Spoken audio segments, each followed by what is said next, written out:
നീ എന്തിനാണ് ഇതിനകത്ത് തന്നെ അടച്ചിരിക്കുന്നത്? പുറത്തേക്കൊക്കെ ഒന്ന് ഇറങ്ങ.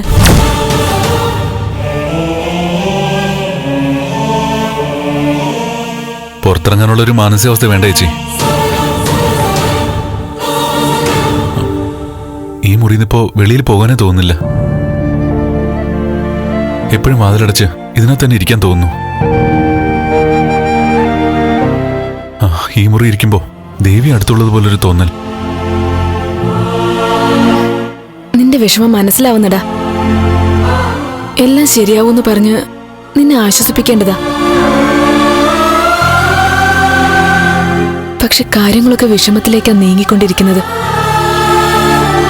എന്താ ചേച്ചി?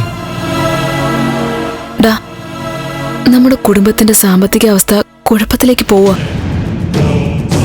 അച്ഛന്റെ കയ്യിലെ കാശൊക്കെ തീർന്നുകൊണ്ടിരിക്കോ. ഗിരി കുറച്ചു നേരത്തെ എന്നെ വിളിച്ചിരുന്നു. അച്ഛൻ ഗിരിയുടെ വീട്ടിൽ പോയിരുന്നു അത്രേ. എന്തിന്? എന്റെയും ഗിരിയുടെയും കല്യാണക്കാരും പറയാൻ പോയതാ. കല്യാണം അമ്പലത്തിലെ രജിസ്റ്റർ ഓഫീസിൽ വെച്ച് നടത്താന്ന് പറഞ്ഞു. അച്ഛന്റെ കയ്യിലെ കാശ് ഏതാണ്ട് കഴിഞ്ഞ അവസ്ഥയാണെന്നാ ഗിരിക്ക് മനസ്സിലായത്. എല്ലാം കൂടെ കേട്ടപ്പോ എനിക്ക് പേടിയാവുന്നടാ. അച്ഛൻ കാര്യങ്ങളൊന്നും നമ്മളെ അറിയിക്കുന്നില്ല.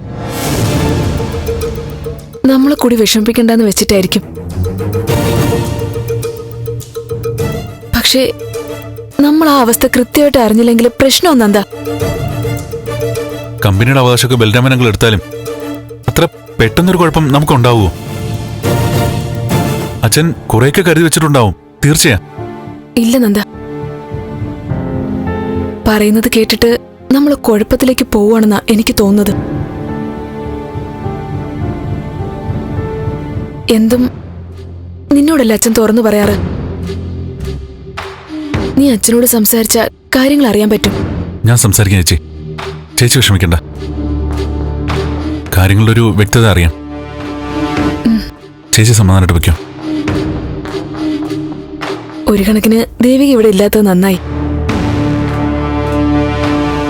പ്രതാപത്തിൽ നിന്നിരുന്ന നമ്മുടെ കുടുംബം ഇങ്ങനെ താണു പോണത് അവൾക്ക് നേരിട്ട് കാണേണ്ട അവസ്ഥ വന്നില്ലല്ലോ.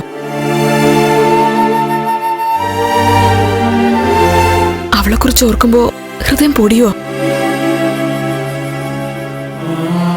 പിന്നിപ്പോ പല കാര്യങ്ങളും മനഃപൂർവ്വമായിട്ട് ഓർക്കാതിരിക്കാൻ ശ്രമിക്കുക.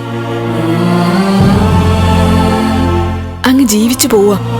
ഇപ്പൊ അത്രേ ഉള്ളൂ മനസ്സിൽ.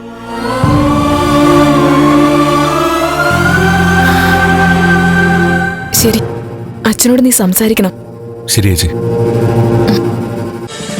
ഫ്ലവേഴ്സ് ഒരുക്കുന്ന കാഴ്ച വസന്തം യൂട്യൂബിൽ പ്രേക്ഷകർക്ക് ലൈവായി കാണാം. ഫ്ലവേഴ്സ് കോമഡിയിൽ ജോയിൻ ചെയ്യൂ, ആസ്വദിക്കൂ.